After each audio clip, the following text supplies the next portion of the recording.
big-time player for Brazil, had that great game against the USA at the 2010 FIBA Basketball World Cup in Turkey.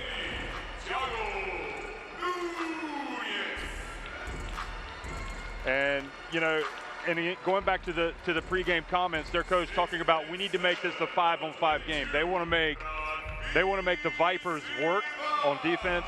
They want to use up time on the shot clock, and they don't want to get into a running game. That's it. You know, we will go back on this, I think, during the game so many times. It's a game of tempos. Whose tempo we're gonna run tonight? Who's gonna control the pace? And for sure, they have a totally different ideas in the coaching staff that how we're gonna run this game. Other one will try to push the ball, get it unorganized, get it individual basketball, and for sure, São Paulo is the team who will trust the team defense and collectiveness tonight. Well, Malcolm Miller is going to be mic'd up for this game, so you'll be happy to know. We're going to pick some selected comments from him throughout the game, and we'll hear those. So that's going to be a lot of fun. I think anytime you can bring, you know, hear the words of the coach in the huddle, or you can hear the players running up and down the floor, or whatever, it just adds a little bit of a spice. For sure, and for the people back there and the coaches, you know, this is something that you also get a better feeling. Not always. There's some danger on it too, but for sure it will be fun to hear him tonight. So this is the G League, the Vipers, who, you know, having won 7 of their last 10, they didn't set the world on fire at the start of this season, but they've kind of found some form late, and you know, I mean, they have every reason to think that if they come out and get a win tonight, who knows? Maybe they could pull off something special. Of course, and for the players in this team, needs to also remember that some of them will end up playing in Europe next season. So it's all, especially for the young ones, it's a great window to show, and maybe there are some scouts in the stands today, so they should be also excited. Aaron Gordon, terrific player. Obviously, everybody knows his brother Eric. Plays for the US, has played for the USA.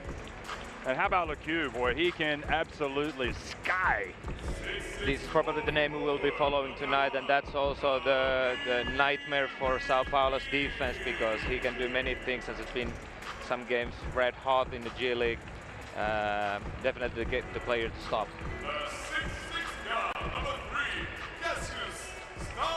So you see Khalil Whitney, then Cassius Stanley. We're looking back at some of his big moments. Yeah. You can find him all over YouTube. Yeah. Quite a dunker himself. Now, Trey Mitchell with the team last year, obviously, and part of that title win. Yeah, that's probably the biggest difference between these teams. That Vipers, of course, it's having a new roster, and also the way G League is built, that, you know, players will get called up and like that any day around. So the roster changes every week. So Jarrett Culver coming out as well, former lottery pick, had that great run at Texas Tech, played in the NBA, trying to make it back. Sean Osius, another great talent in this Vipers team. Josh Reeves, who you watched play back when he was at Besiktas. Yeah, following him a long time and had his opportunity to play there a few games, and been one of those guys who's been overseas from the team, but I don't think it helps a lot today because they play São Paulo, and the style is different. So we saw Spalding and now Wayne Stewart.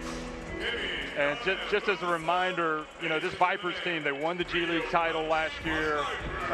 They beat the Texas Legends in the semifinals, the conference semifinals in the Western Conference, and they downed Agua Caliente Clippers in the conference finals, and then they got the best, the 2-0 sweep of Delaware Blue Coats. So that is how they have made it this far. And just the competitive nature of Brazilian basketball, just even though São Paulo won the Basketball Champions League crown last year, they ended up finishing 4th in Brazil, so weren't able to play in the BCL Americas this year. But if they could get a trophy today, this would make their season. Or not today, but Sunday. I think, as said, you know, they are for sure the team that will want to reach more. You know, there are some players who are playing the last years of their careers and they want to achieve something. I think the players from Vipers having their goal somewhere in the future, maybe not with this roster, but anything can happen. So Julio Cesar Anaya from Panama in the middle. He's the crew chief. Gatis Salins from Latvia on the left, and Boris Krajic from Slovenia on the right. And you probably come into contact with all these guys as the Finland national team coach or when you were on the coaching staff before you became the head coach. So it's a great honor for referees to be selected to be able to come and do these games. Yeah, definitely, and also from different cultures. See, that's not easy to be referee on these games where you get a team from G League. I think we're gonna have a faster tempo than anybody has seen lately, but that's the beauty of the game basketball. So how important is it knowing that later tonight when Lenovo Tenerife play, they've already got guys that have won this title? I think it helps. On the other hand, this kind of event, wherever it is, whatever it is, talking about Final Four, it's something that is always unique. During one game, there's so many runs, momentums, and one shot can basically change everything. So experience helps, but like I said, you know, this is in the middle of the season, so it's also a moment that team might be tired, having injuries. And player Marquinhos that we're talking about, he won it actually as well back in 2014 when he was playing with Flamengo when they beat Maccabi Tel Aviv in the final. So there is some title winning experience as well in that Sao Paulo team. And we'll get a look at the starting fives for both of these teams as we get closer to tip-off and we see their final warm-ups here in La Hamburguesa. Kevin Burleson, you know what? I think he probably could have had a tougher draw. He could have faced Lenovo Tenerife later tonight. But even so, this is not going to be an easy game for Rio Grande Valley Vipers. I think his job as a coach is also, if you're not, cannot say easiest one, but it's the simplest one, because his job is to get his team quickly adapted for these new rules, FIBA rules, and also the style of basketball they haven't faced. So he needs to be more focused on his own team and getting his players on the right track quickly. How big of a struggle is that going to be? They're the only team that has to play with the different rules than they have in the NBA and the G League. Yeah, I think it's especially when they played, you know, lately with the different rules. You can talk about the rules, but when you go on the court and you start to play, you play with your natural habits. Yeah. So there will be for sure some funny moments with it, but I think the bigger difference is that, you know, how they're going to adapt it. Sao Paulo, for example, does something tactically what they haven't faced in the G League, because like I said, you know, during the game, adaptation needs to be very quick. So Burleson, the head coach, of course, both of these guys used to be players themselves. Burleson even played in Europe, played in the NBA, Charlotte Bobcats. He's going to be, Sao Paulo, we'll look at their starting five tonight. It's going to be Cordero Bennett, Elinho Corazza, Julio da Silva. We'll start Halfi Silva and Malcolm Miller with Shamel Starworth, Enrique Coelho, Sousa, Maciel, everybody else coming off the bench. Yeah, this has been the starting lineup they have been had lately in the league too, and no surprises.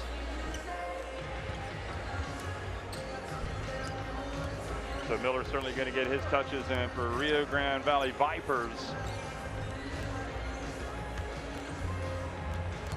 Jarrett Culver has his left hand with some bandage on it, so he didn't really do too much during the shoot around. And there is Bruno Enrique Mortari, player turned coach, and of course the son of Claudio, and has already kind of carried on with the title winning tradition in the family. Again, his father winning in 1979 this very FIBA Intercontinental Cup, and then he won the BCL Americas last year. So Jalen LeCue, Cassius Stanley, Jarrett Culver is in the starting lineup. Sean Osius and Ray Spalding will start for Rio Grande Valley, with Whitney Mitchell, Heron, Gordon Reeves, and Stewart coming off the bench.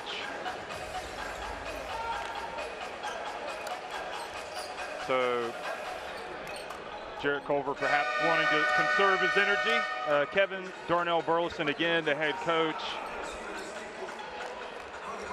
And both of these guys have come an awfully long way to play, so you can't say that the travel is going to be worse for one team than the other. At least you wouldn't think so.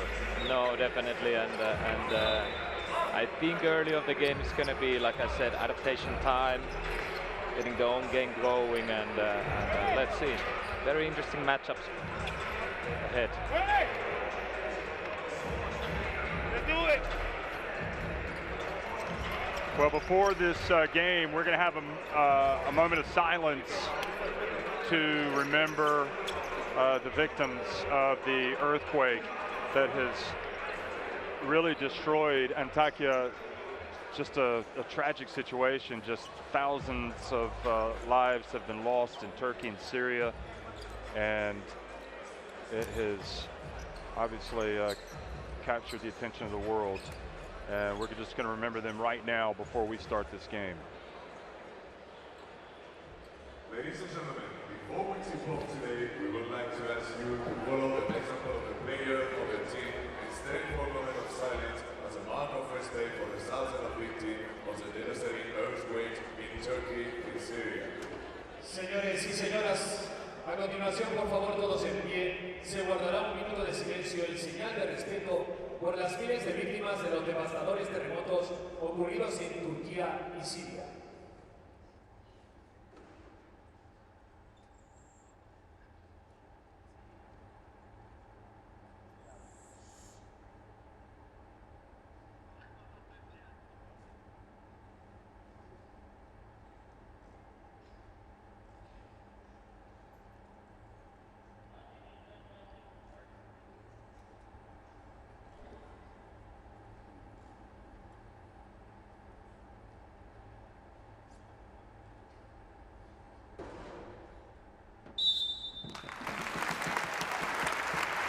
Well, it certainly brings some perspective.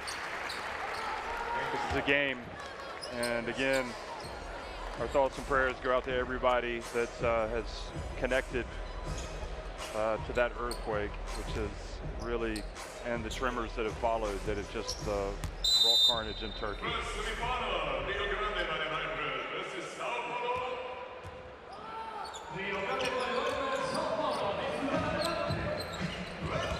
Well, hello everybody, good evening and welcome to Tenerife. This is the FIBA Intercontinental Cup and the first semifinal between Rio Grande Valley Vipers and São Paulo, G League side, last year's champions.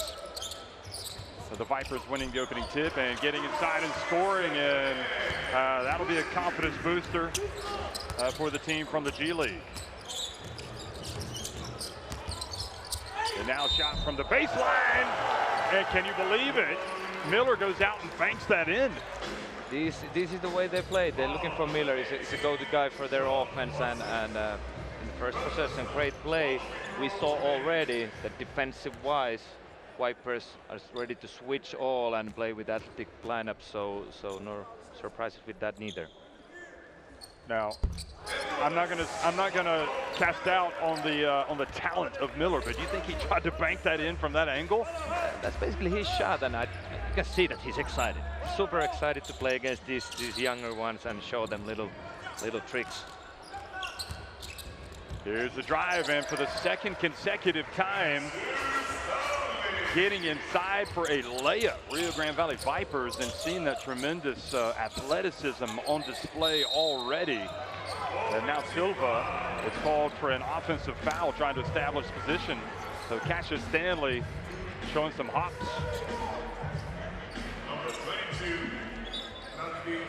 Yeah, the first two baskets of Vipers has been exactly the ones probably São Paulo doesn't want to see, getting into the paint, layups, cuts, and everything. So they need to protect the basket much better and make the other team shoot outside.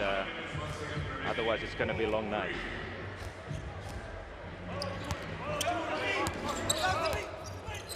Here goes Leque again, getting inside, following up his miss, and goes up for the throwdown. defense was good till the box out. You know, this is the right defense to make him shoot over you, but after that we saw some great talent. Well, you got to wonder how many more drives to the basket are we going to see before we see perhaps a hard foul committed. Here is Miller coming out and carrying his team early, the three-pointer. Wow. But that's not a good news for Vipers. If he gets hot, you know, he can shoot the lights off tonight, and great start for Miller. This time the pass goes out of bounds and right into my colleague's hands. Thankfully, no damage to the laptops. And now eliminou, so finally they are able to cut off the pass. And this is the tempo São Paulo wants to run. Slow offense, half-court offense to get this tempo as low as possible and execute them. And the reach and the foul called on Spalding. I mean, in the half court so far, as we look at the foul, the reach, they're going to call that. It's too much hands, isn't there? They have done pretty well, the Vipers, but I think everybody expects they want to get out and run. Nice pass, and Silva gets on the score sheet. And that's the best part of eliminou. It's a floor general computer and just the right pass, right time, and open jumper. Stanley missing with his first jumper. Silva and has it pulled out of his hands by Osias, but a foul has been called on Spalding. That's his second.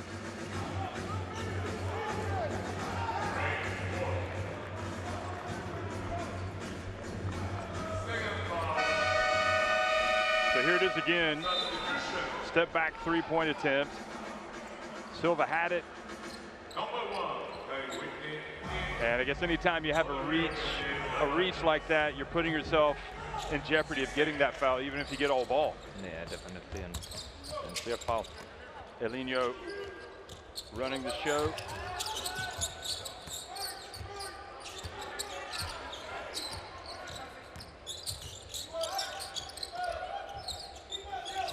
Now the pass down low to Silva. And Silva missing. Quickly to the other end, Culver switches hands, Silva goes up, gets the rebound.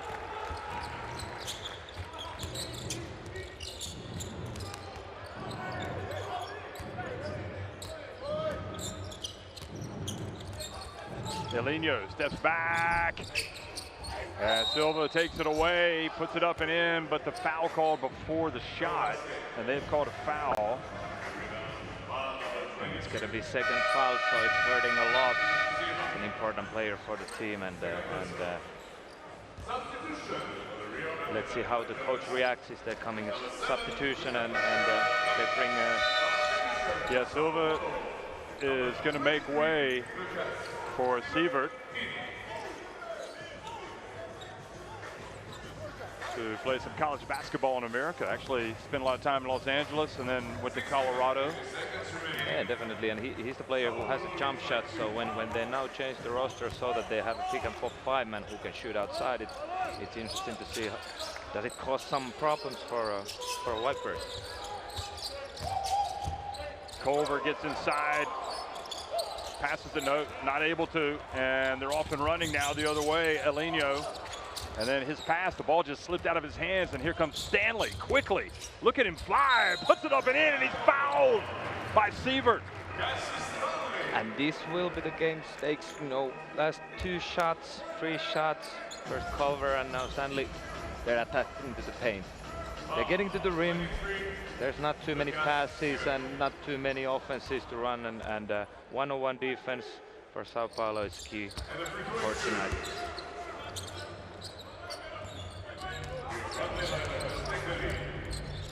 And now Vipers show some kind of a little zone press, slow down. So the handoff, the drive, and there's the follow. Go to Silva. That's a good sign. And now the steal, very sloppy. eliminou passes it up to Bennett, who falls down. And I guess the rule was that he wasn't all the way down because that would have been a travel, wouldn't it? Anyway, they turn it over. So a few times this kind of a turnovers already. It's always when you have a new tournament, new basketball, new arena, it causes some simple turnovers. It will calm down during the match for sure.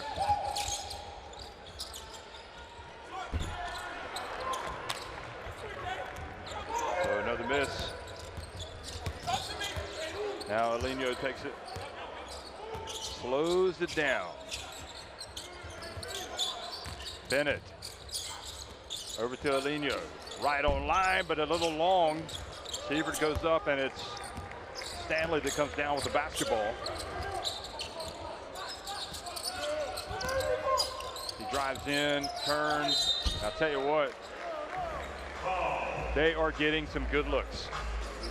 This is the style right now that they're gonna try to play all night long, getting defensive rebound, getting stopped, pushing the ball up, and immediately when they find an opening, they will attack to the paint, costing fouls, maybe some helps and passes, but definitely this is the basketball Vipers, and that's what they try to do all night long. Let's see, are they putting the same kind of a slow down press now after the free throws? So it does not convert. Still a 1-point lead for São Paulo.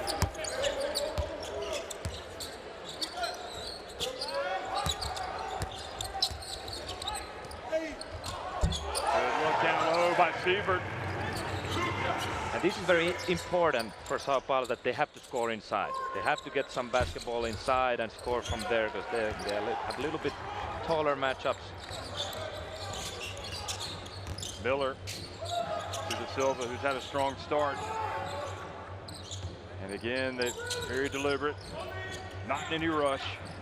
Eliminou, and you wonder at some point if we might see a little bit of pressure from Rio Grande Valley, because allowing them to sit out there and run their offense, Miller knocks down another three. Yeah, I think we might have the right guy today. He's being red hot in the first quarter. And only going to be happy comments from him, I'm guessing. And now they force another turnover, and now they are in transition, and they're going to go. But the pass intercepted, and the foul has been called.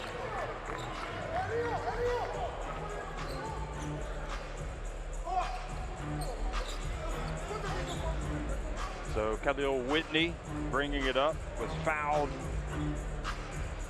by Miller. Got to make sure he plays the ball. You always have to be a little worried if your player has committed that foul and the referees are going to go and have a look and see if he was playing the ball. It could be unsportsmanlike. No, that's what they're going to look, and nowadays, thanks for the technology, you can pick it up very quickly. That is there a will to play ball, or is it just will to stop this offense, and we will see soon. So tell me what you see. I mean, you have to be playing the ball. It has to be a basketball play, right? Are you making a play on the ball? Yeah, exactly. Are you trying to steal the ball? This is a tough one for sure, since the crossover is happening same time. So this is exactly what the referees are looking at. That was a bad pass. I don't think they're going to call it. I think they're going to leave it as a normal foul. What do you think? You know what? My colleagues in Finland say that I'm the worst referee ever, so I said that I don't start. You're going to reserve judgment?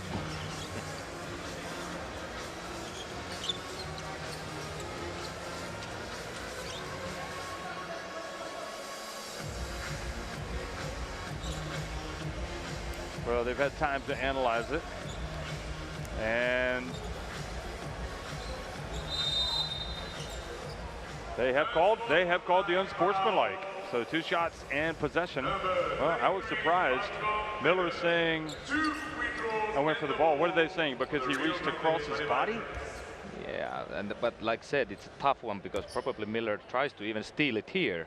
But when he crosses behind the back, it looks that he's only touching the body. Yeah. Definitely tough one, but the ref is always right. Actually, when you slow it down, you look at it like that, he kind of leaves his arm out there and holds onto his hip.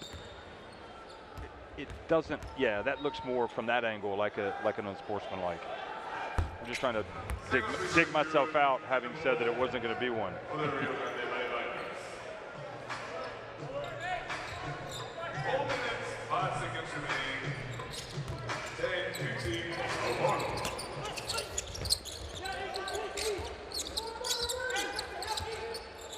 So LeCue has it. He's already scored on one drive. He gets it over to Stanley, who's getting a lot of touches here, and he passes to the corner. Whitley comes off the three-point line, and he has the ball knocked away, and Elinho quickly up the floor, passes back, and then he is fouled by Culver.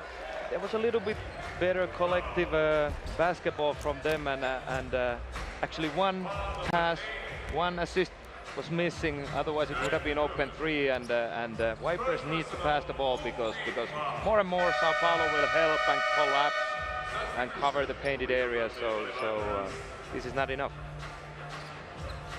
Culver arguing he had all ball, and he might have, but again, the attacking player there probably going to get the benefit of the doubt, I guess. Yeah, so far, overall, São Paulo has been more active. I think, you know, later in the game, Vipers needs to lift up their, you know, aggressiveness overall, because right now it looks that São Paulo is playing the basketball they like to play, and that's why they took the early lead.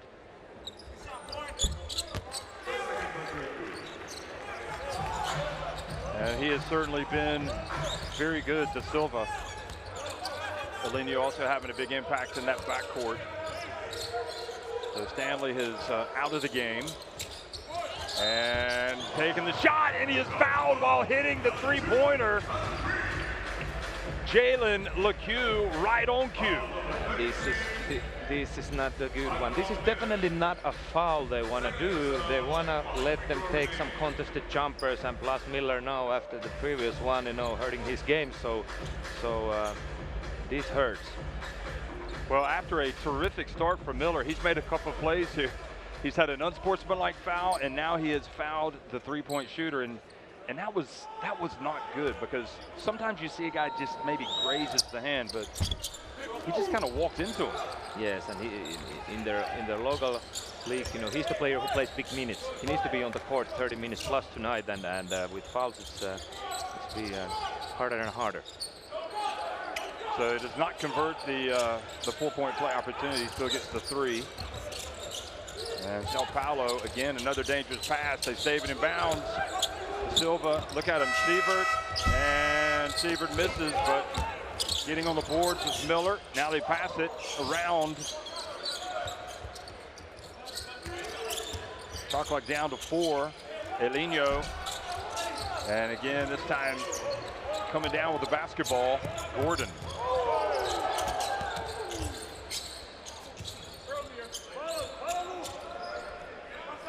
Culver drills the three-pointer and ties it.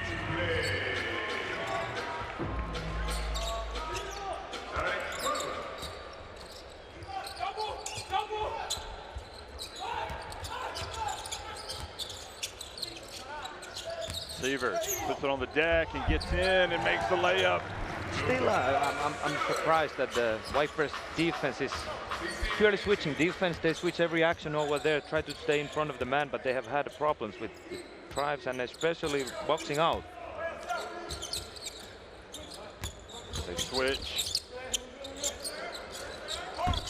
And another miss, settling for the jump shot. And you see how São Paulo Sievert is staying all possession in the paint, you know, covering. He's like a goalkeeper, and now quick pass down low, and Bennett gets his first 2 points. Yeah. Once again, you know, pretty simple play and an easy layup in the paint. Here is LeCue flying in and drawing the foul. I mean, if I'm Rio Grande Valley, I'm driving every time. It looks like they're going to get something going to their end. They're either going to get a basket or they're going to get fouled. But they also need a discipline, because as I said earlier, I think São Paulo will more and more help, and at one point they need to also be ready to pass it out and play collective basketball to get a better shot. And how did you, well, Marquinhos coming back into the game, and Elinho is going to sit down here late. So I'm guessing Bennett becomes the de facto point guard. He'll be handling the basketball. We will see. So far, Vipers hasn't pressed too much on the full court, except this is one time this zone press, which probably comes right now, but like then even the big guy can print the ball up. Missing some free throws are the Vipers. And this is the play for Miller, you know, they run. See now Viper switching everything so that he doesn't get any open look behind the screens. Here's Marquinhos, the veteran. He's gonna have to put it up. He turns, he does get it up, and he scores right at the end of the shot clock.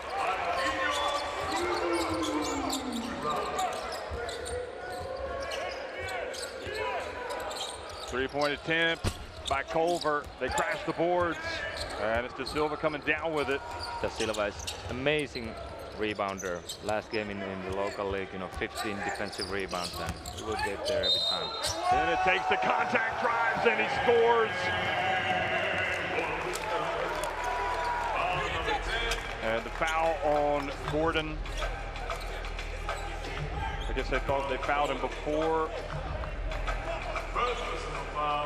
the shot, but already in the motion is the call, and a chance for 3 points for Bennett.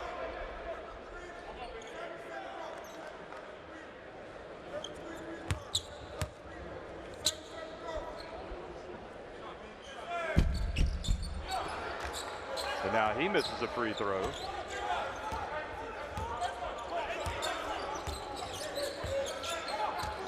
Well, it's a positive start for Vipers, but they're on the back foot right now. LeCue to the corner. Pass knocked away by Sievert.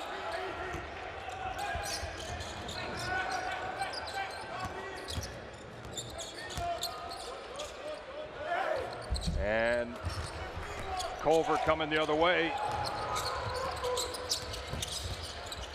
Sean Osius also in the game now. Culver missing with a little jump hook, and Sievert catches LeCue in the face with his right hand. This was once again a good example we should watch later. When Vipers are pushing the ball, there's all the white team players looking them and collapsing in the paint. So if they don't learn to pass it out, it's going to be tough to find open shots.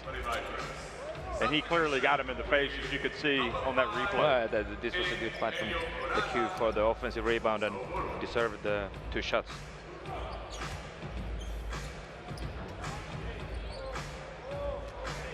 So LeCue gets a couple of free throws. And what if we might see them put on a little press here if he makes both free throws? That's possible. That's possible, and slow down 14 seconds on the clock, and for sure Elinho wants to run the last play for the right shooter. Yeah, Elinho's back in the game, but LeCue looking like he's still shaking off the hand to the face.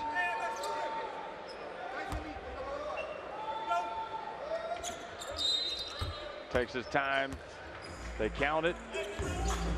So they get the one now. They're going to set up, and it looks like they will not. So they're going to get probably a good look here. Elinho to Marquinhos, who just scored at the end of the shot clock. He has it. He puts it up, and that's short. And that's how it's going to finish. Get ready. So at the end of the first quarter, São Paulo have got their noses in front, 24-18 over Rio Grande Valley Vipers.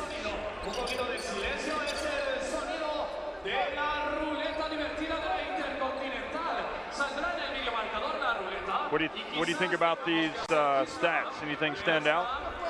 Well, I think as we see, points, 2-pointers, and especially in the paint, it's something that São Paulo is controlling the game and leading. They attack in the paint, they got few offensive rebounds, couple of those post-ups, and then Vipers a little bit shaky on the free throw line. That makes a difference. Yeah, if they make their free throws, it's a tie game right now. Exactly, and we know at the end of the, in the basketball game, if you have a poor night on the free throw line, it's tough to win, especially this level. But I would say that the other thing is they need to close the paint better. They need to stay in front, since their defensive strategy tonight is to switch and make São Paulo play one-on-one. Right now, the one-on-one is hurting them. So if they fix this aspect, they're going to be much more closer to win. So what do you think they're going to do to close the paint? You're talking about closing, coming out and...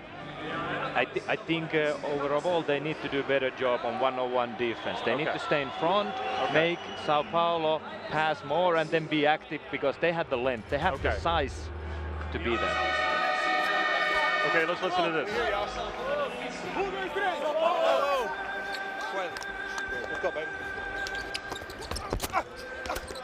Hey!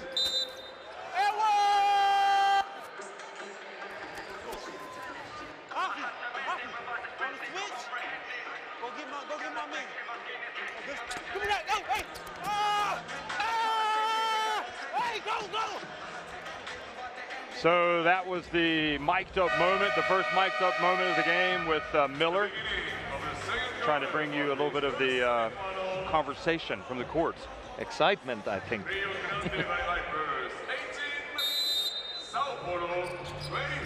Let's see if Vipers try to pick it up defensively a little more aggressively. And now Miller is back on the court with 2 fouls, and this is a big thing for São Paulo to not get a third foul early in the game. Osius arguing that he had forced the turnover.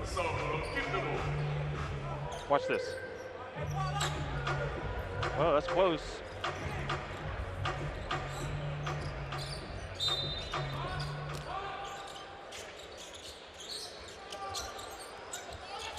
Keep an eye on that one-on-one defense, man-on-man defense, as you say. They can knuckle down. Marquinhos, here he is, launching it, and it's a different look of an offense that we've seen tonight. Catches Stanley back in the game, number 3. He's got the ball. Heron in the right, in the corner rather. Now LeCue has it to the other corner, and it's going to be Osius missing everything. Once again, they let him shoot outside and living with those jumpers all night long. Bennett, very close to one out of bounds, gets in and gets swatted by Osius. LeCue the other way, into the corner, Heron. And ball does not drop kindly.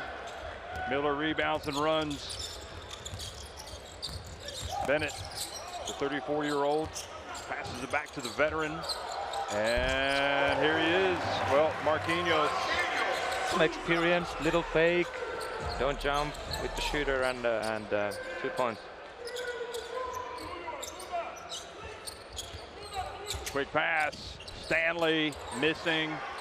And the trend the last few possessions, it's been one shot and out for Rio Grande Valley. Yeah, this is a little bit bad start for the second quarter. Not a bad shots actually, but missing all 3. And well, that was acrobatic, and Siebert there for the offensive rebound and putback, and just kind of out hustling Rio Grande Valley.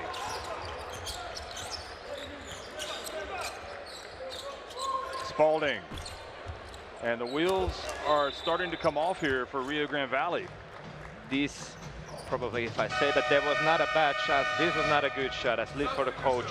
Since you miss few, the next one after the losing rebound on defensive end and pushing the ball up, it's not a one pass and somebody taking a 3. You got to get a little bit organized, balanced, set up spacing, because this now you rely on luck, and this is very important for young players. Do they have a discipline to play 40 minutes? That was a great block by Osius.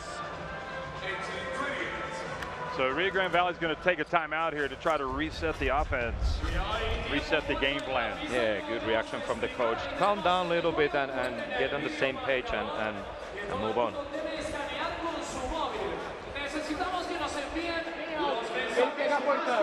Beleza? Aí não switch, bro. Isso, mas tem que ver. Espera aí. Cara, segura o Marquinho com ele lá.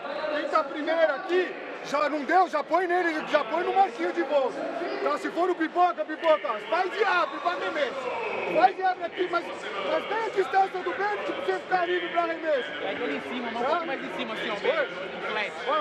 Outra coisa, ponto principal, é isso aí. Parte aqui, todo mundo da defesa pra cá. Vamos ver se eles metem essa bola aqui, vamos insistir nessa. Túlio, muito bem na defesa, tá? Tem que continuar essa agressividade aqui, todo mundo no negócio.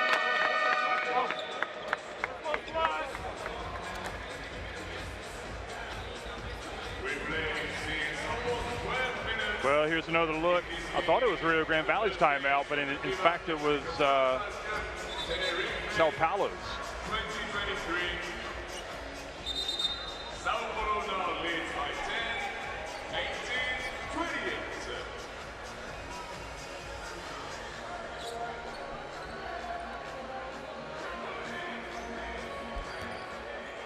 Now Enrique Coelho as a point guard with Bennett for São Paulo, so giving some deserved rest for Eliminou.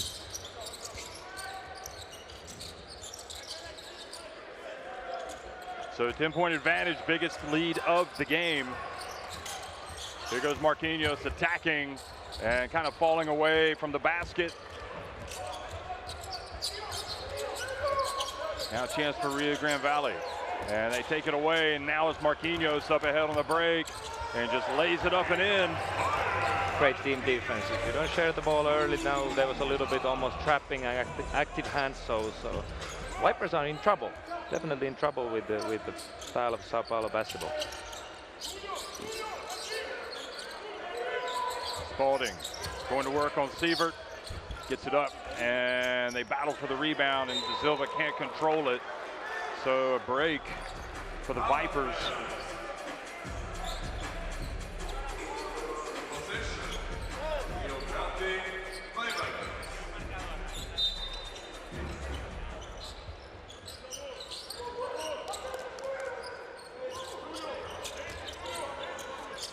Spalding dumps it down low to Osias, back outside, nice ball movement, and then Heron just doesn't finish, and now quickly goes the other way, Bennett, and decides to hold it up.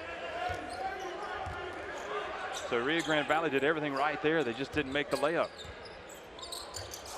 Bennett left open, makes the three-pointer.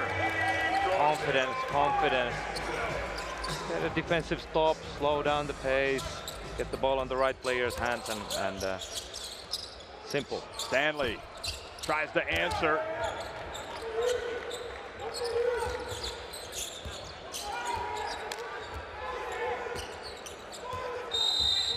So it's Coelho in the game right now as Eliminou takes a seat, and now they've turned it over. What he was too slow getting it across midcourt. It's 8-second violation, and now they slowed down a little bit too much. The tempo coach was not happy about this call, and now Eliminou comes back immediately to control the pace. That's an unusual turnover, isn't it? But I have seen it a few times. It's kind of like you just switch off mentally. Yeah, that actually happens when the shot clock starts, fast, and there's some, ball drops on the floor, but normally point guards are controlling with their eyes. They have to see the clock. Well, that was a great challenge from behind by Sievert. I think Culver thought he was going to have a pretty straightforward layup there. And to be honest, I'm amazed at how quickly this has gotten out of hand for Rio Grande Valley. De Silva. And they scrap for the ball, and it goes the other way. So good job down low. I think Sievert, as a player, has changed the game a lot since he came in early. Probably it's the experience from college, being in the US, knowing what kind of a basketball it will be, because he's all the time the goalkeeper, as you see here, taking away the drives, protecting the paint, and he has created the biggest problems for Vipers.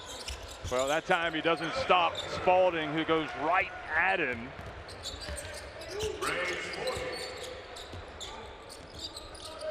And Eliminou again sets the table. Coelho, Enrique Coelho, getting some minutes here in the middle part of the second quarter. Here comes Marquinhos, and missing with the open J.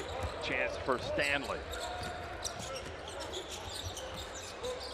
Stanley bumped, And foul, not a bad foul by Coelho. First foul of the quarter. No, this is for sure a big part of the game plan for São Paulo. When you are not on bonus, this is the first foul, which tells about the game. We played 4.5 minutes without any foul also. They need to use their fouls to stop the fast break. Looked like Marquinhos might have gotten away with a foul there as well.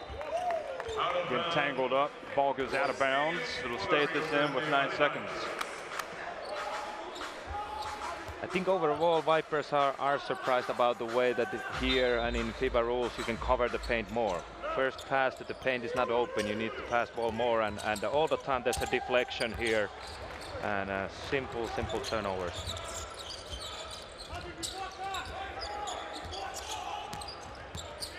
Whitney back in the game for Rio Grande Valley.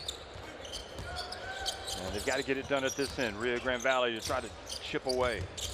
Marquinhos, that's flat and misses everything.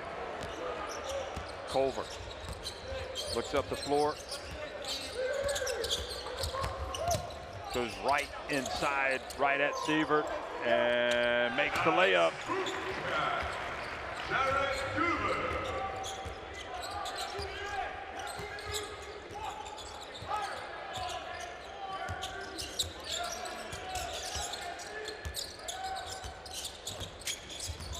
Elinho picks up the dribble, has it knocked out of his hands, but into the hands of Coelho, and frustrating foul that late in the shot clock. That was a good defense overall.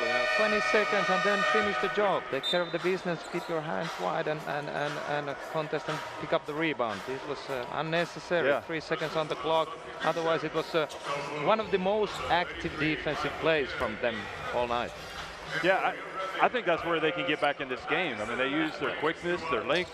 I think that's the only way.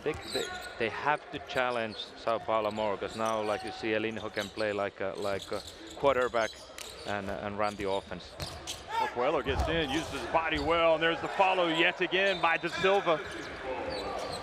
Well, he is just having a monster game. 10 rebounds. So that now Coelho is slow to get up after that. 11 rebounds, in fact, for Da Silva. And he's to go with his 7 points. He's a great rebounder. But once again, we're repeating the same story. There was a one-on-one defense, contested layup, missed shot, then take care of the business, box out. Looks like he might have been winded a little bit there, Coelho. So doesn't come out of the game. Again, 13-point lead. LeCue back to Culver. Wide open Stanley for 3. Just a little long. They need one of those to go to get on a run. Here's Culver, and he is short as well.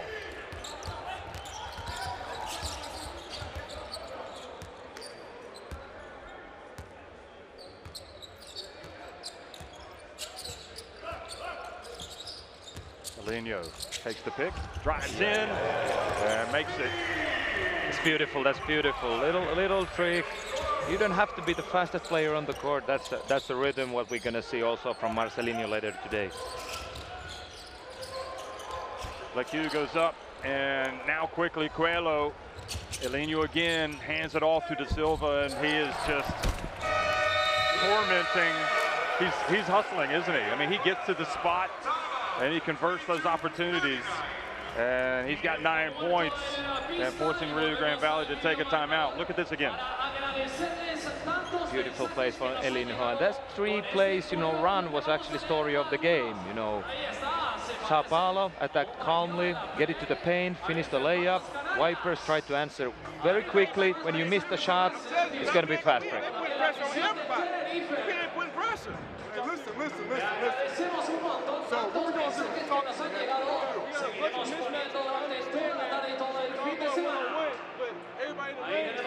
we got to keep the ball in play. But at the same time down there, they get offensive rebounds and putbacks, right? They going at us. Right, we got 22 points. We scored 130 fucking points last game. That's on us right here. Hey, all we're going to run is angle, right? Let's get 23. Remember 23's garden. Angle. Yeah, you're in, all right? Get up. So commenting on his team's just scoring 22 points, we scored 130 points last week, but they're playing different rules against a South American team that comes out and plays a different type of defense. No, this is exactly the truth. It's a shock at this point when you drive in the paint. There's no time to think in FIBA rules. There's somebody coming to you. The first pass is not open. You need to have a disciplined patience to run the offense, and right now they don't find the answer. They don't find the key to break this defense. Well, Culver getting behind the back and then gets it into Stanley. Those opportunities are there. Open court works better. Coelho fouled by Culver. Foul number 8, Jared Culver. And Second personal foul. yeah, it was before, it was the reach around, trying to knock it away. Second team foul. Yeah, take some gambles on defense, try to get into transition. You know, that's their first foul. I'm sorry, that's their second foul in this quarter. So 2.5 minutes remaining in the first half. Miller, and boy, that must be a painful viewing over there on the bench of Rio Grande Valley. Such a great play from Coelho. This is also what Vipers are not used to, because, you know, usually it's 1-on-1 when there's a mismatch situation with the taller defender, and Coelho runs it to the shooter. And look at Elinho just jump right into the passing lane, and great defense by LeCue to get it right back, and now he's going to explode, pass up the court to Culver. Much better. Quick hands from LeCue. That's a 4-point swing. Yeah, and both of the baskets open court to the paint, easy layups. Once again, São Paulo then comes down and puts the handbrake on and runs long offense. Well, Burleson challenged his team in that last time out, said, listen guys, they're beating you to offensive rebounds and putbacks.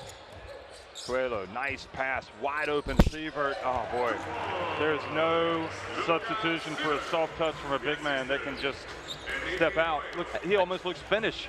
Yeah, I think Elinho and now Coelho also, they are running this game. You know, they are all the time controlling and fighting the open man and getting a good looks. That's why they got the lead. Great patience by Culver to get down low. I think he thinks he can get anything he wants down low. So it just has to happen at the other end for Rio Grande Valley.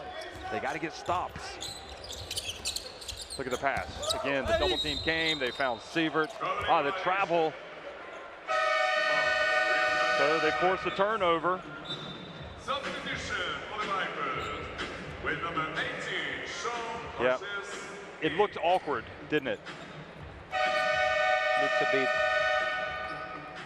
Great help. LeCue really working hard out there. So Stanley goes out. Gordon comes back in.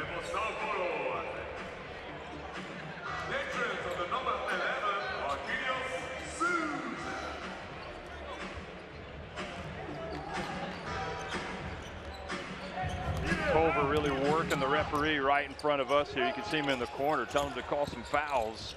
And here comes Gordon. And the ball knocked away by Marquinhos. Here goes LeCue. And look at Elinho get on the ground. Now it's a 2-on-1 break. Marquinhos with the lob. De Silva. Now, you just can't turn the ball over like that if you're Rio Grande Valley. Now LeCue drives in. Oh, he was going for the dunk, but he looked like he took off too early.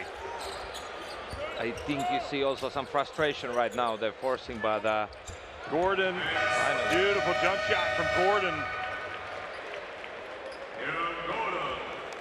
I mean, we spent this afternoon looking at LeCue taking off so many of his dunks that he's had. I just assumed that was going to be a dunk. And I think so too. I think that's what he has to do, to get into paint and try to get it to the rim. The previous turnover was a good example that what is not the basketball they can play tonight. Elinho was all possession, waiting. They was almost playing two defenders on him, and still he tried to drive and get by. So too complicated.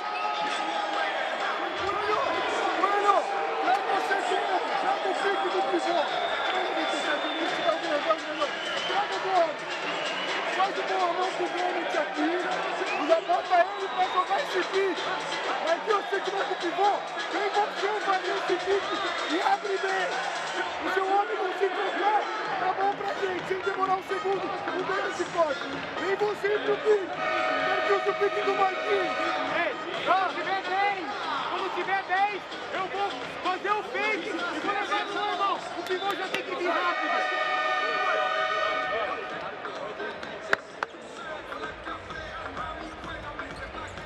Well, De Silva yet again hustling down the floor, getting the easy buckets. True, and the timeout was interesting. This is probably the... Wait, here's another mic'd up moment. I'm low, got you, Coelho, got you. Hey, be ready, because they going to get on me now. The game will start 30-46. Well, another mic'd up moment from Miller. It's Miller time. Yeah, he also spoke the local language there, you know, a little bit. So he's been around so long time, and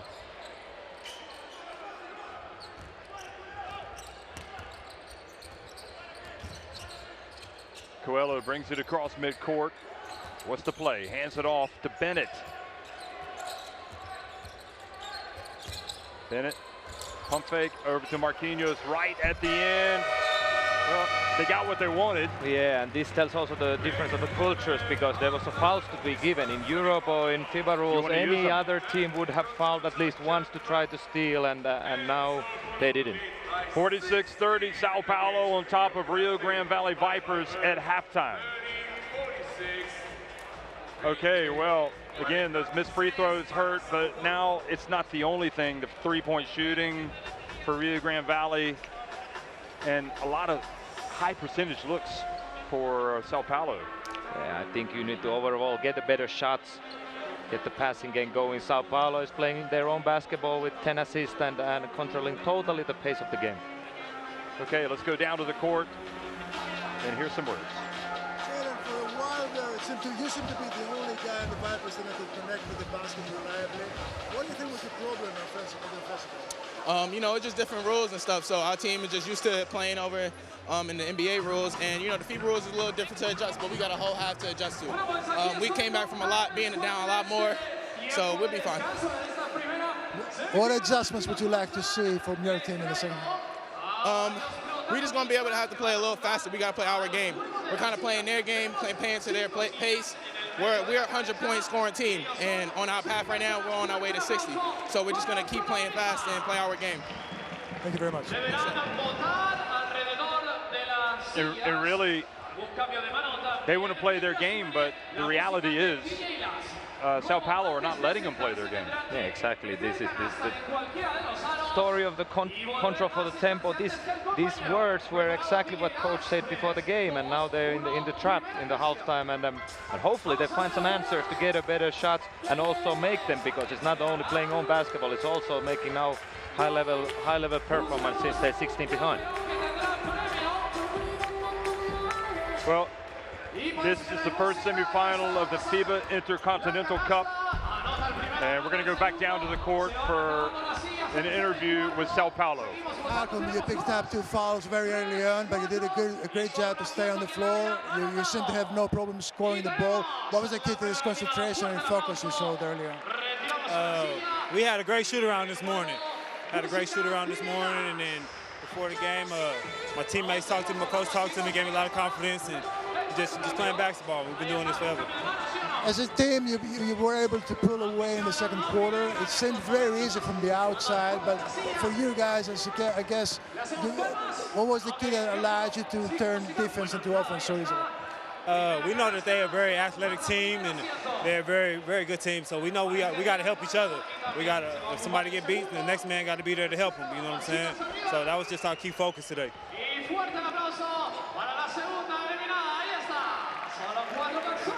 So the words from Miller, and let's go back to the comment from LeCue. He thinks that the rules are a problem for Rio Grande Valley adjusting. So as we look at some of the first half plays, you know, and you talk about adapting to those rules, what do you think the rules are that are really troubling this Rio Grande Valley team? No, it's for sure the painted area. There's a player waiting. There's all the time like a zone defense in front of them. One pass is not creating you anything in this basketball, but I'm more curious about words of Miller. say there, he spoke about others. He spoke about teammates, good shoot around what coaches did in the morning. Yes. That's some leadership, and that's why they play so well and having those 10 assists, because you can hear and smell that they have a common goal and played as a team and win this trophy this weekend. Yeah, you know what? You see the Sao Paulo contingent. They brought a lot of media. You know, there's a good vibe, and you have to be mentally ready for a tournament like this. And basketball is a team sport, so for sure the team who played better together in the first half is leading at the moment the game. I think Miller though really did help them initially, hitting a couple of shots to kind of calm things down. In this kind of atmosphere, in this kind of a tournament, when you go new place, you are a little bit, going into the game and see how it starts. It's not important to lead, but if your key player gets a good shot and make 5 points in the beginning, I think it little bit helps the others to get going, and he was definitely the guy who took the responsibility and started this game so well that it was easy for the others after. As we look at LeCue hit that shot, he's had some good moments. Culver's had some good moments. If you're the coach of Rio Grande Valley at halftime, what are you telling these guys? Well, I would say, like I say, any of my teams that, are you going to let them run the offense and watching when they drive in front of you and getting the offensive rebound, or are you going to start to compete? Are you going to show that you are better athletes, you're probably, faster, so are you going to challenge? But it all starts from defense. Even though we talk about these 30 points and problems in the offense, you gotta challenge Sao Paulo, put them, turn the ball over, play faster, and then get the opportunity to run the floor. Now they're watching, waiting, and then at the end Sao Paulo punishes. So activity. Yeah, I mean, you can get some easy points off turnovers. Yeah, definitely. Compete individually and as a team, and that's the beauty of basketball. That in 40 minutes, very quickly you can turn it around, but they need to change the spirit. We've been very impressed by Lelinho. We've been impressed by Sievert, Miller, De Silva. Living in Europe, a lot of people don't see a lot of South American basketball unless you're watching like the BCL Americas, or you see these guys when they're playing in the Americas qualifiers for the FIBA Americup or the FIBA Basketball World Cup. And they play some great basketball, don't they? Definitely. They are very interesting profiles, but as I said, I need to give it, after 20 minutes, I need to give a big credit for a coach, because like I said, the team looks healthy. They look that they have a good chemistry and they respect each other, so that's why it's not a surprise that they play so well together. But of course, we need to understand that Elinho and also a little bit Coelho, at the end, they showed some leadership together with Miller, and they control the team, and when you have leaders like that, it's much more easier for the others. Well, this FIBA Intercontinental Cup, as we look at the highlights again from LeCue, goes all the way back to 1966. They actually had a trial event in 65, and the format has kind of changed a little bit over the years, but it really is an important event, and it's just such a great privilege to be here. Last year, can a Brazilian team win this away from home? Well, we saw Flamengo win it most recently last year, beating Herrera San Pablo Burgos. Yeah, who won it before, and now Tenerife won last year, so maybe it's a time for a Brazilian team again to knock out the defending champions, but it's early for that. I still think that Sao Paulo has been well prepared for this event this weekend, and that's why they are a very good candidate to play for the trophy. Absolutely, yeah. They've got their possibilities. The second game is going to be Lenovo Tenerife going up against US Monastir, and we know that US Monastir have some very interesting experienced personnel. They're going to cause some problems for Lenovo Tenerife, but over 40 minutes is awfully difficult to beat Tenerife. Well, we're going to talk about it later, but that's then another kind of it's a little bit like Sao Paulo too. It looks that Sao Paulo is controlling everything. They had maybe this 1 minute where they came this 4-0 run for Vipers, but otherwise they were controlling, knowing what they're doing. Even though you don't score or the other team makes tough basket, they trust their game plan, their concept, but that's also the strength of Tenerife, because they are so experienced and been together forever. Yeah, the Sao Paulo team, if you think about experience, I mean, sometimes you're like, well, aren't you too old to be playing basketball? But look at Marquinhos. I mean, here's the guy. We haven't seen Shamel Starworth yet, so I don't know if that's an indicator that we're not going to see him being 42 years old. But Marquinhos is 38. Silva, who started at center, 35. And we've also seen De Silva, obviously, he's kind of in his prime at 26, but Elinho's 33 years of age.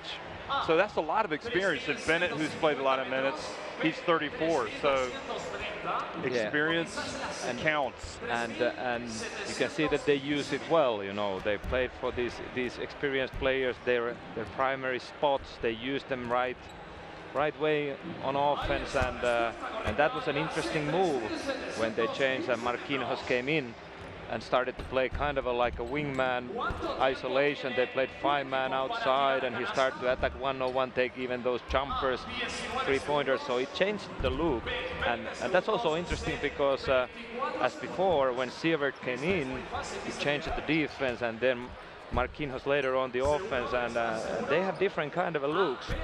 This is a promising thing for the weekend. Yeah, I think Sievert is a more skillful player, especially on offense. Yeah. So that causes a lot more problems. Yeah, and he made these few jumpers and post-up plays.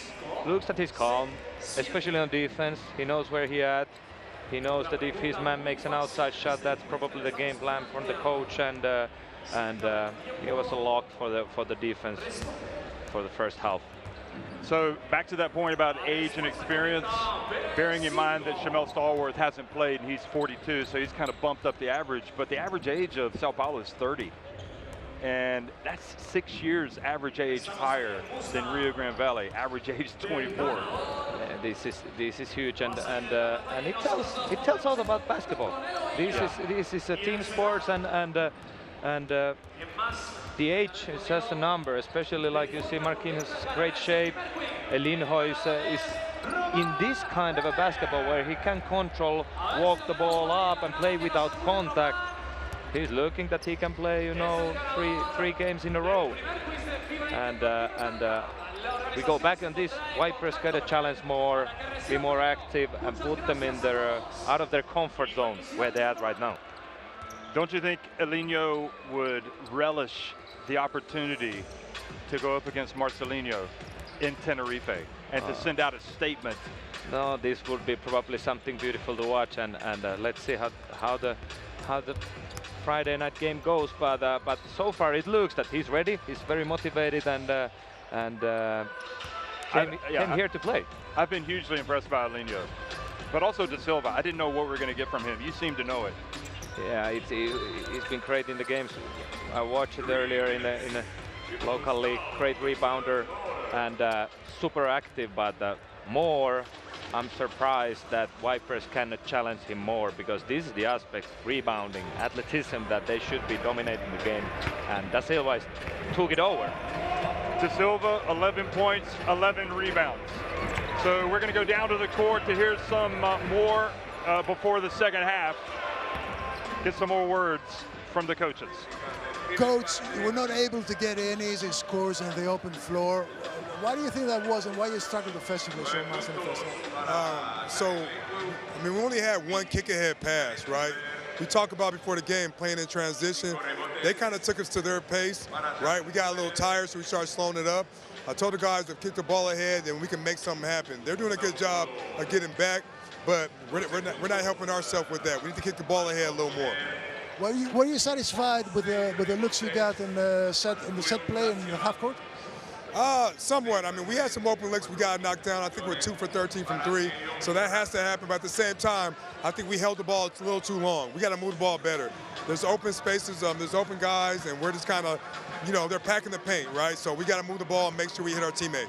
Thank you very much. Well, No panic there from Kevin Burleson. They can turn this thing around if they come out and play defense like we know they can. Yeah. Let's go back and now hear from São Paulo. Coach, you dominated almost every facet of the game in the first half. You showed very good discipline. You dictated the pace. How were you able to do all this against a very athletic team?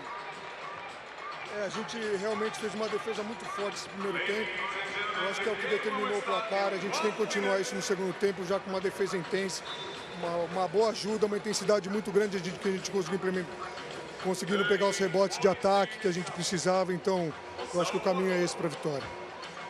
We gotta make a great defense, and the most important part for the first half was the defense, and we keep doing that with the intensity and a lot of offensive rebounds. What did you tell your players in order to keep focus? I don't know this focus in the second half. Manter a intensidade e saber o quanto o jogo vale. O jogo vale demais para a gente, é uma final de mundial, então o foco já está nesse sentido. Keeping the intensity and mostly the importance of the game because it's a semi-final and it could leave us the final game. Thank you very much.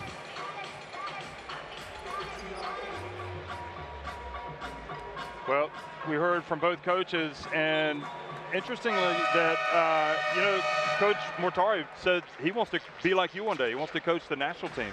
He's already got that in his sights. Well, I think it's a dream of any coach, coach your own country and be in a big tournaments with your national team, with the superstars of your country, and it's great to hear. Overall, both of the coaches were on the same page as before the game. Playing on basketball, controlling the tempo still is the key. Okay, second half action underway. The first semifinal at the FIBA Intercontinental Cup. 32nd edition of this, and already São Paulo reaching in and knocking it away. And I think Bennett a little frustrated after the steal, wanted to catch it and go. Here goes Miller, gets to the baseline, passes it back out to the perimeter, gets away from De Silva, and now a chance for Stanley. He gets it to the corner, and open three is not there. Spalding couldn't come up with the basketball. Now the open floor, Miller, who pulls up for three, and that is a killer for Rio Grande Valley. This is amazing, how he's ready. Once again, like in the beginning of the ball game, he was ready to take the big shot and gets the team going immediately.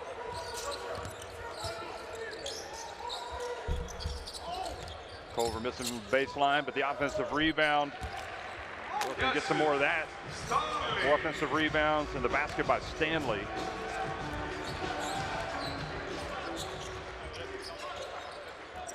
By the way, well, we'll talk about that in just a second, about the national team coaching. Let's see if São Paulo start to put a foot wrong. Well, there's a chance to run. Spalding, behind the back pass. They end up with a difficult shot, and I tell you what, he bails them out with a great finish. This is true, and this is exactly basketball Vipers want to play. Force a contested shot and try to get a fast break, 2 against 1, 3 against 2, and Miller, high arcing three, no good. The long rebound goes to Sievert, and then he passes to the corner where there is nobody. And that window of opportunity just starts to open a little bit here for Rio Grande Valley. You can feel it, can't you? Culver tries to make the pass, and look at the alert play defensively. But this is exactly the play they will not find.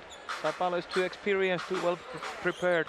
The previous shot, open three, was a shot. The painted covered, you drive there, you need to find man outside and move the ball. This one will cause a turnover all weekend till Sunday. So this was Miller pulling up and hitting that three-pointer. Now here he is again. Pulls up. And maybe not a great offense that time. I think they'd like to use more time on the clock. As Spalding drives in and an offensive foul.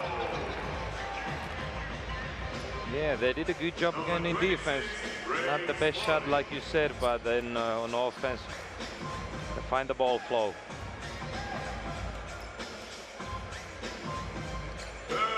Here it is again. So the ruling is a charge. His feet were already set.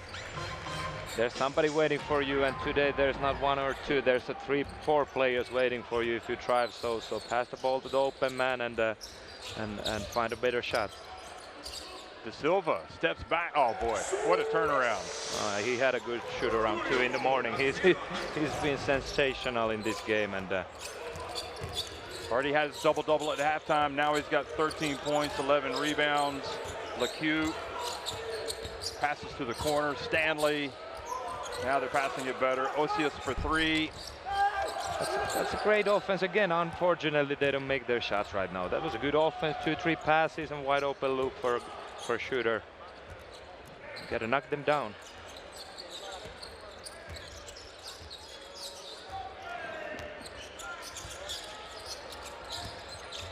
Miller puts it on the deck and drives to the basket. And De Silva just everywhere. Bennett open, and that is another killer. Da Silva was alone in the middle of 5 Vipers players and took the rebound. Spalding open, and that's all.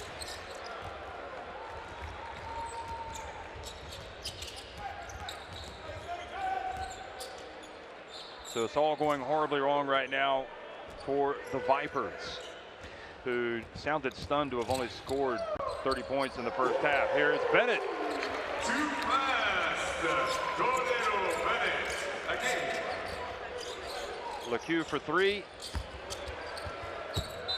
And it's just going from bad to worse for the team from the G League. Yeah, I mentioned it in the first half. First, São Paulo calms it down, attacks the right matchup, gets it in the paint, getting good looks, and then you try the answer quickly on the other end. That doesn't work like that.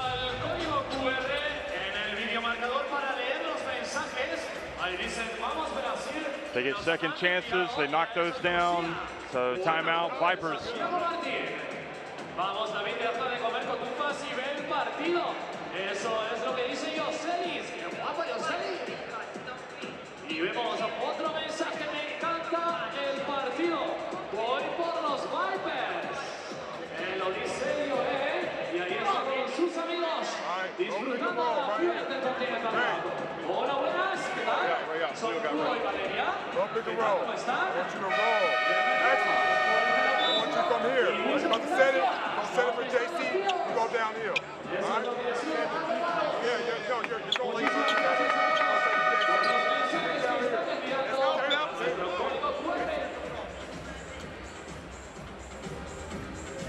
Another look at that 3 from Miller. He is 4 of 5 from 3-point range today. Yeah, he decided in the locker room in the halftime that when I'm first time open, I'm gonna pull the trigger, and this was that was a very good sign right there for Rio Grande Valley. They got out quickly on the break and scored. But De Silva's flying, his confidence, he's hitting those shots. So he has 13 points and 13 rebounds right now, De Silva. Well, there's some ball pressure, some active hands. Eliminou hands it off. What a play. And boy, just a little no look in the lane. Beautiful. That's an art. That's an artist, and you can see that he enjoys it. Now they knock the ball away from LeCue.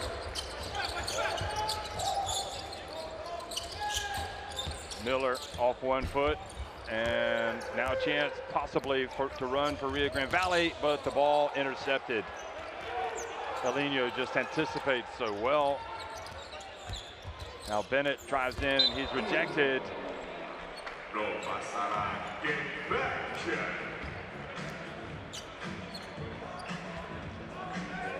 58-34 again.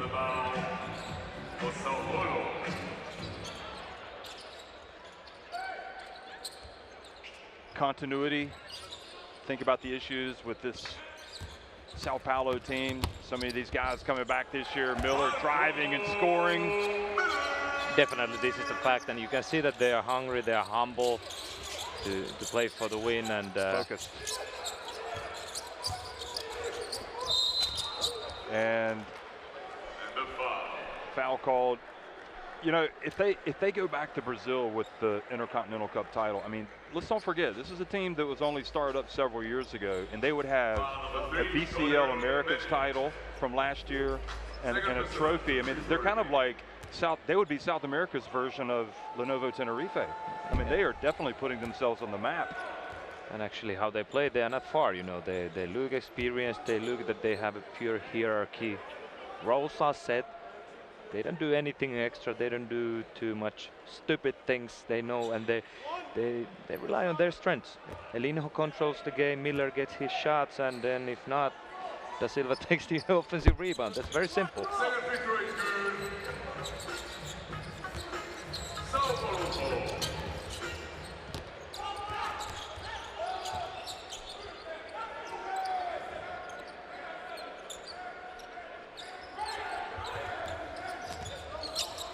Eliminou has it knocked away. I mean, the 25-point lead right now. Look at this, the offensive rebound, 2 offensive rebounds and putbacks. And that has to disappoint Burleson. I think they are also surprised about this. When they get beaten 0-1, everybody start to watch the drive. And three-pointer from Heron. And now Vipers lift up a little bit the defense. They're picking up full court, trying to put little ball pressure there since there's 30 minutes time, and they got to do something. They got to change the rhythm. I would have started that from the very beginning, really. Here's a bit surprising too. Yeah. Sievert knocks down the three-pointer. And I'll tell you what, going at this rate, both Tenerife, whoever wins that next game, when they look back at this tape of Sao Paulo, they're going to have their work cut out for them.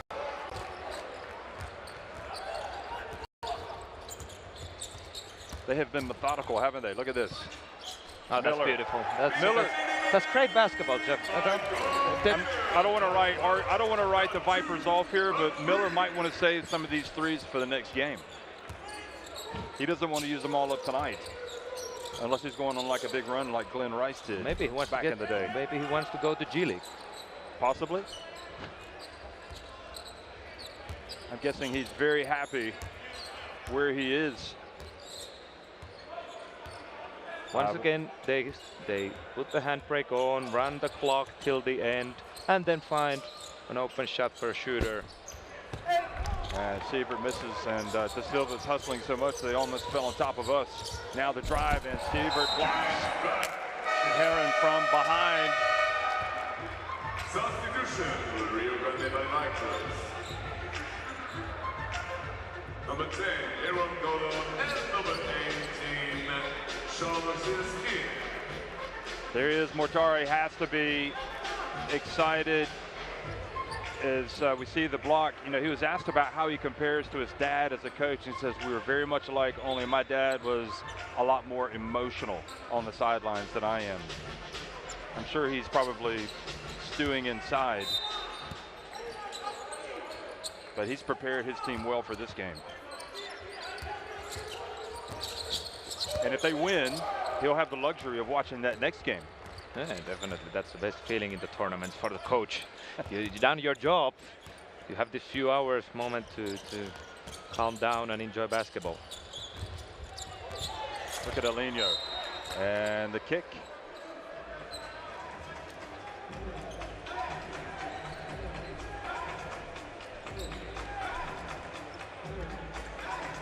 For this whistle, the shot clock is reset to 14 seconds.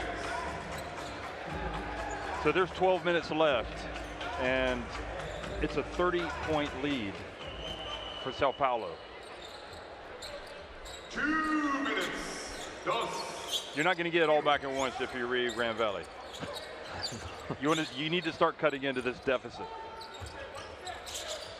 And Look at that, even on a play like that. And I don't know that you could see it, but Bennett is hustling so much going for that basketball that he had to jump over the LED and then the table. That's a sign that these guys are focused. That's competing. Once again, you don't have to win the competition, but you need to compete all the time. And this is where São Paulo has been much more effective in this game. And it's not about driving or playing offensive tactics. It's about, you know, every situation competing. Once again, team defense in front of the drive.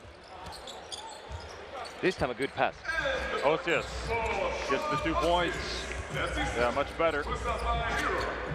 So they cut it back to 28. And now there's pressure, but then a foul. Need to say about Eliminou, he's very smart. Looks that he's not in a hurry. He waits that the reach comes here, stop and go. I'm kind of surprised he hasn't gotten more call-ups to the Brazil team, to be honest. I mean, I know there's a lot of competition, and that's the only thing you can say, because he looks good. Here's the drive, and the basket is good by Culver.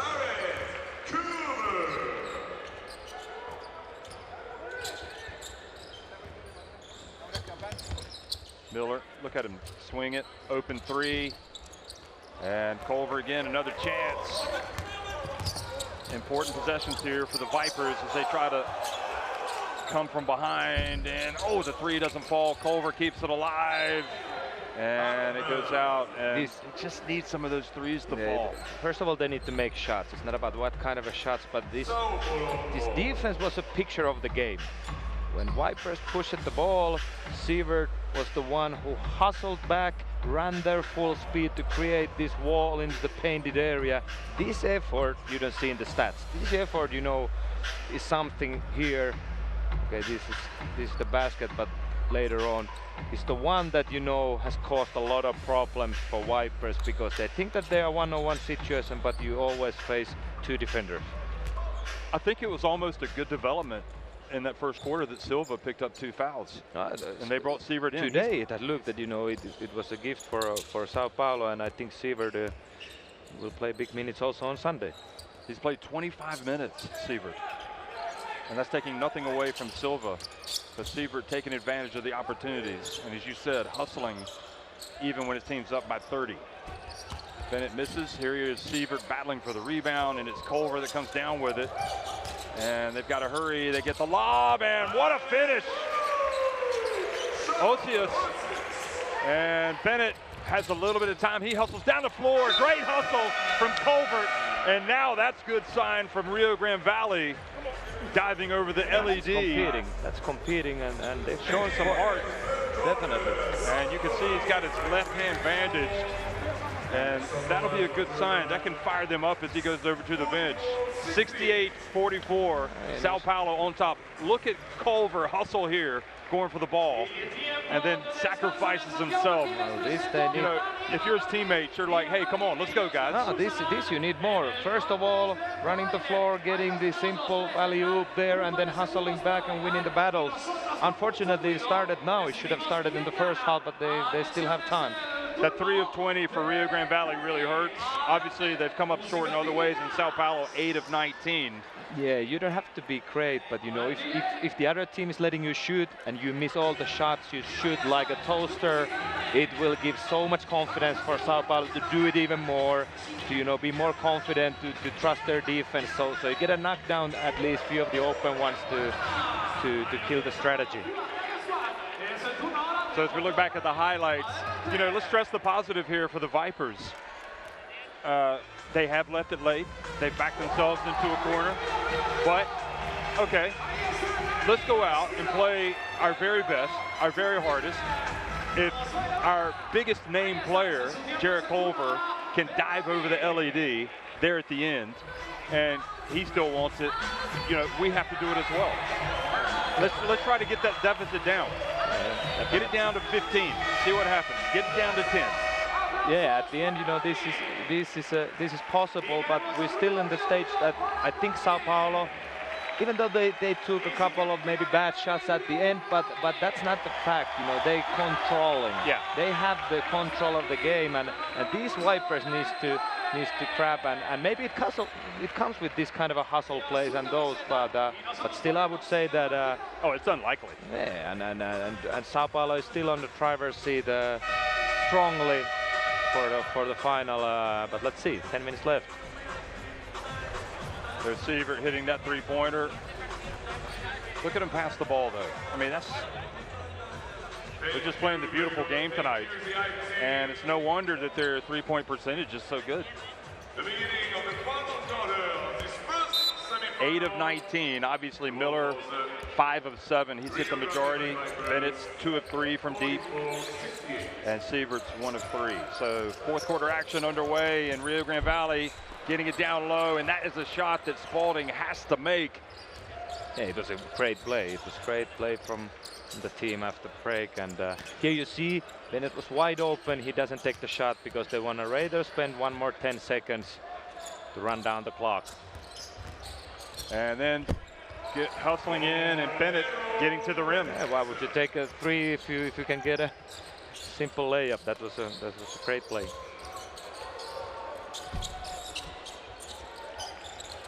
Well, the hustle, they save it in bounds to Spalding. He gets it to Stanley, and the whistle blows, and the foul. São Paulo. Foul number 33. Marco Miller.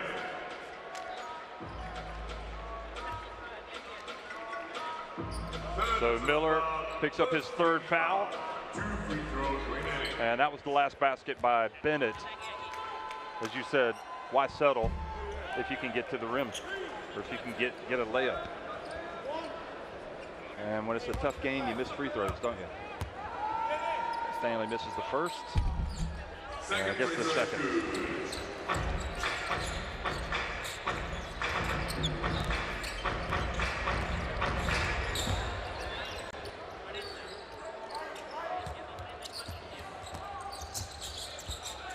So they're spreading the court out. They've got Sievert, Bennett out. Here's Miller, puts up another 3. And De Silva still competing in there, can't get it. Chance for the Vipers. Heron drives in, and they all attack, but Bennett comes down with the basketball. And on the other end, running execution, and look at that, another layup. No, definitely they play well, and once again it was story of eliminou running the play, and then Miller took care of the creation.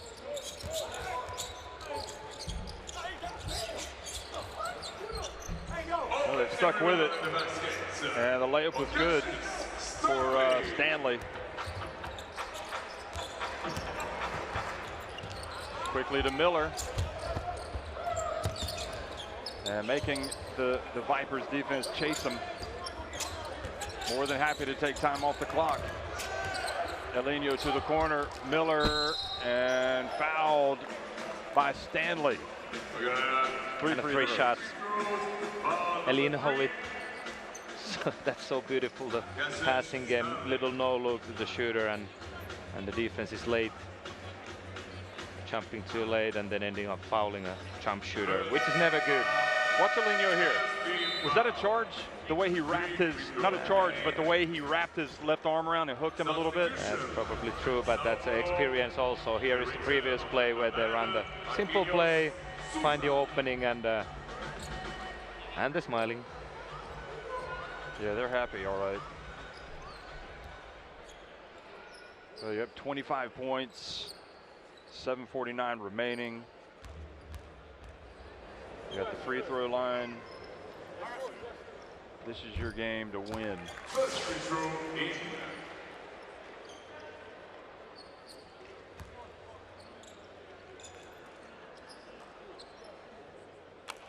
And Rio Grande Valley must have to be thinking this team, São Paulo, is not 25 points better than us, but the way they've played today, they are.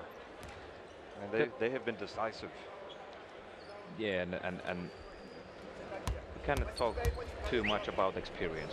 It's kind of a games, preparing, focusing on the right things, and as you said, continuity from last year. When you learn to win, it helps winning more, because that's something you can study or get on a practice. Out of bounds, and the ball steal for the Rio Grande Valley Vipers.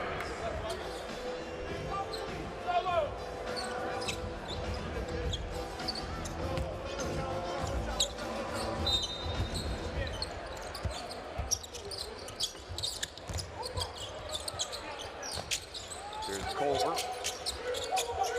Shot clock about to expire. Stanley for three, and the three falls for Cassius.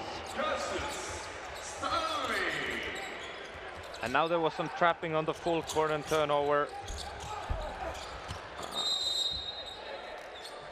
And that's one where they're going to be upset that they didn't get points. Yeah. And they have to get points there. Now they think that there should have been a foul, a blocking foul. And now there comes a technical foul after, so little frustration here. The idea was good. I like the trap. I like that they started to challenge. And watch this. I mean, in fairness, Eliminou looked like he was moving a little.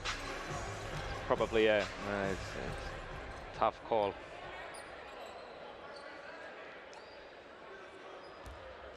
But you win some and you lose some.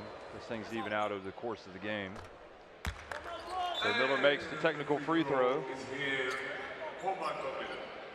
And at this point of the game, when you're 25 plus behind, it's not only about the calls. Missed goals or wrong ones, you gotta also make tough baskets, and unfortunately they were not able, and now technical, and then once again probably 24 seconds short, slow offense for Sao Paulo, and controlling the game.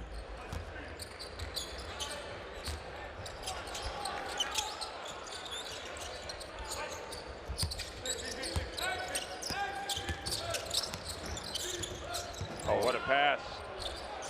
Nutmegged his defender, but Sievert misses the shot. Good challenge on defense. And now the foul. And granted, the nature of this competition, you know, there was a break, there was a spell from 96 to 2013, which is quite substantial when there wasn't the FIBA Intercontinental Cup. But the last time a team from North America won this was 1974. Maryland Terrapins, before you were born. Yeah, I don't remember. A long this. way. Yeah, no. And the sad thing is, I remember 1974. I remember it well. John Lucas played for that team. I will definitely study tonight, but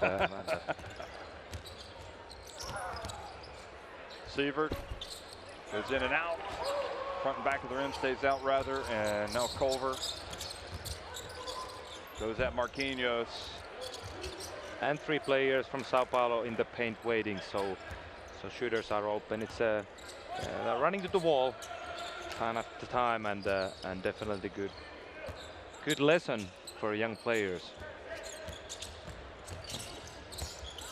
Marquinhos wide open, three-pointer, and still executing.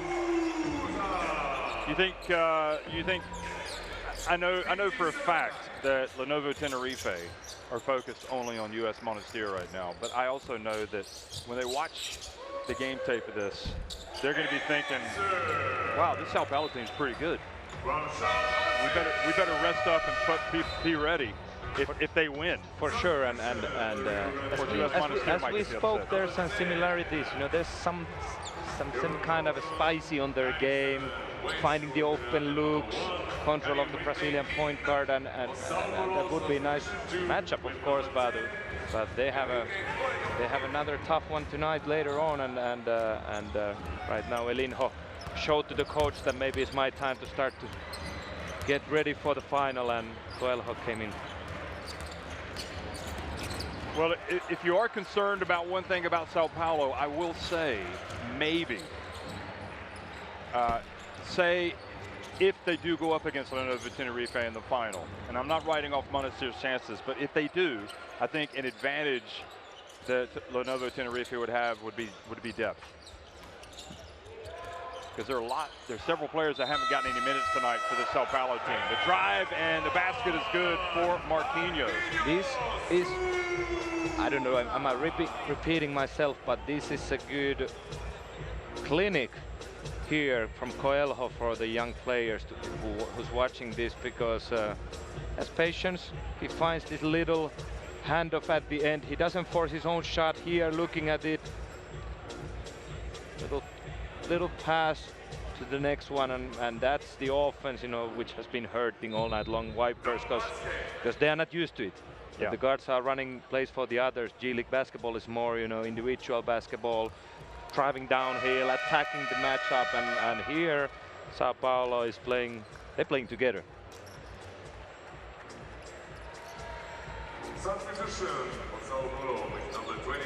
From your observations, because you just went over stateside to watch some NBA, some college basketball, to meet up with your players, your Finland national team players, like Lauri Markkanen with Utah.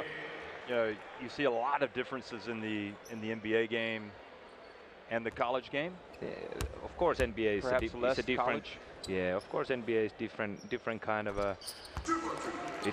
There's the best athletes, and also the way of playing is entertainment. It's right. Awfully show, so there needs to be more individual plays. There needs to be more determination. College basketball is then long shot clock and playing disciplined systems. So it's not a surprise that that Vipers are from this kind of a culture and they are used to it. But here, as said, you know, Sao Paulo looks that they win this game, and because they're more collective and building on team aspects. Yeah, and I mean, I guess in a way, you see so many more international players going to the States to play. You see Coelho. We talked about Sievert. He would have known these guys because he played college basketball in America, Colorado.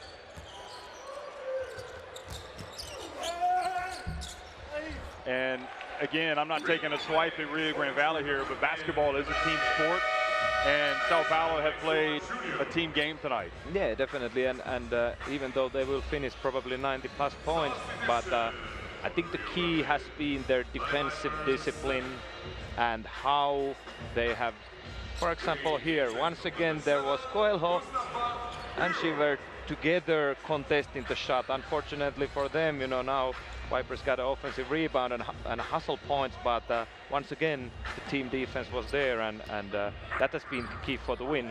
Still 58 for Vipers.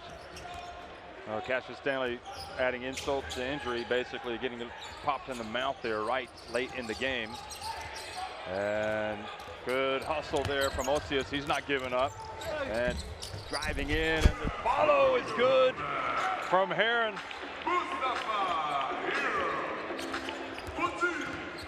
Well, Heron's been playing hard here with his minutes as well as Osius.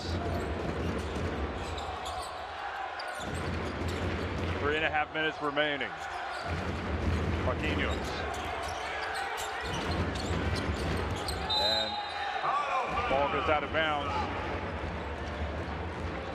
Trying to make the right play.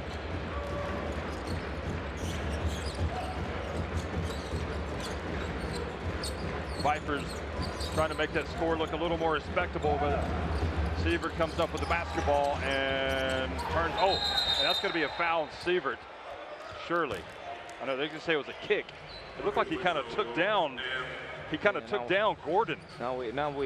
He wasn't even playing the ball. Now we're getting into this some kind of a carnival game here, and since it's a carnival time. Watch Sievert here. Look what he does.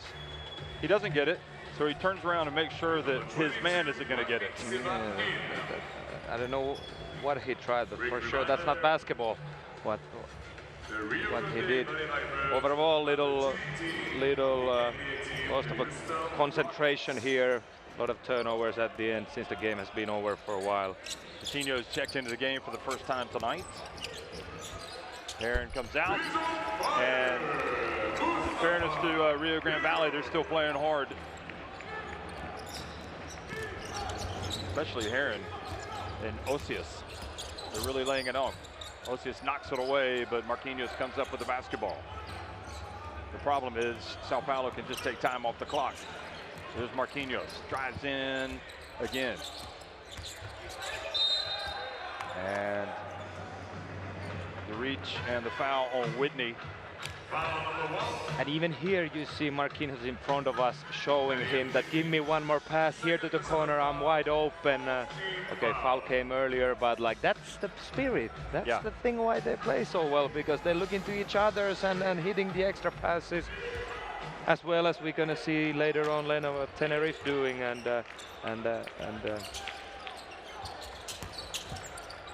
that creates the ball for them.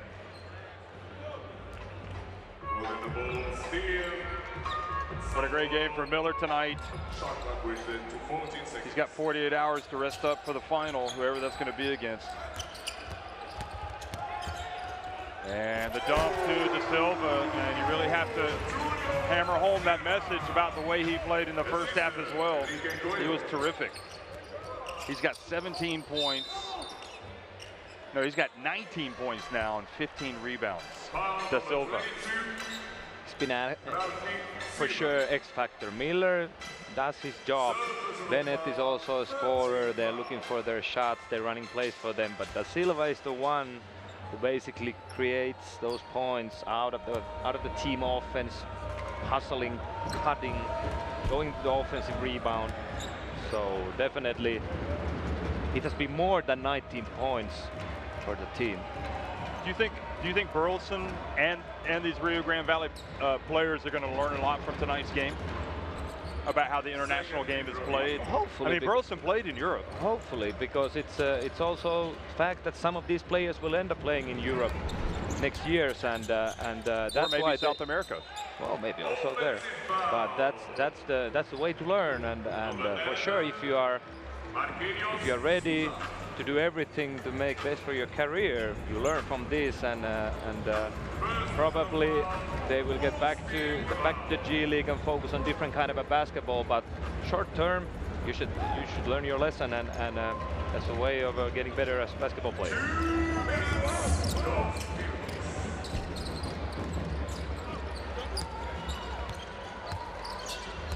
It's just been a tough night.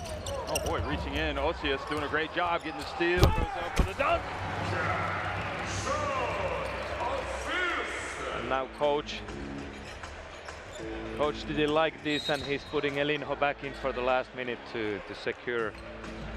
Still, we're repeating this, but this I would like to. I've seen it earlier in the game. Yeah, exactly. Playing 1-on-1, taking little ball pressure risks, competing, and.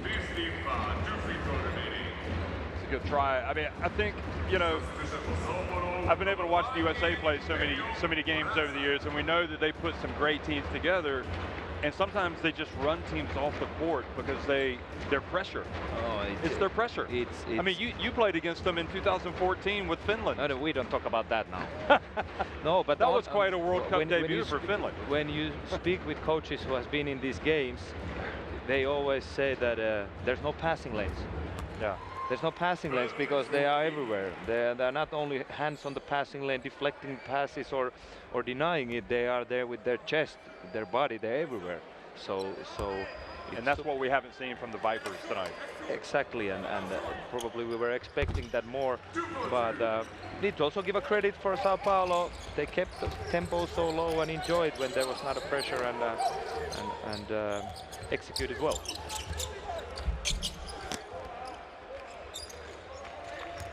Here's Elinho still playing some minutes here at the end of the game. Thinking we might see Shamel Stallworth come in.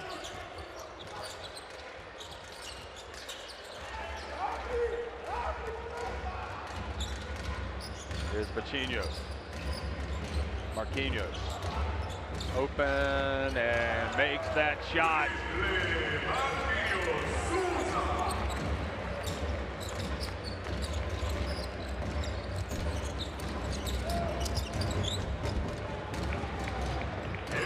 Follows a 21-point difference. So Sao Paulo having one of their finest moments really as a basketball club tonight, coming out on the road, booking a place in the final of the FIBA Intercontinental Cup. it's a proud moment. Definitely, and I cannot talk too much about Coelho and eliminou. You know, the way they run the offense and pass the ball, looks that there's no hurry, there's no pressure and finding the open man. Also Vipers now got some few open looks and made them finally in the game. Coelho, 29 years of age. Eliminou, 33. Here's Pacino missing the 3 here in the final minute. Gordon. And that'll be it. No need. I think except across midcourt maybe. And that's how it's going to finish. So Burleson goes and congratulates Mortari, and looky here, folks, São Paulo as well, Mortari there. São Paulo win it 91.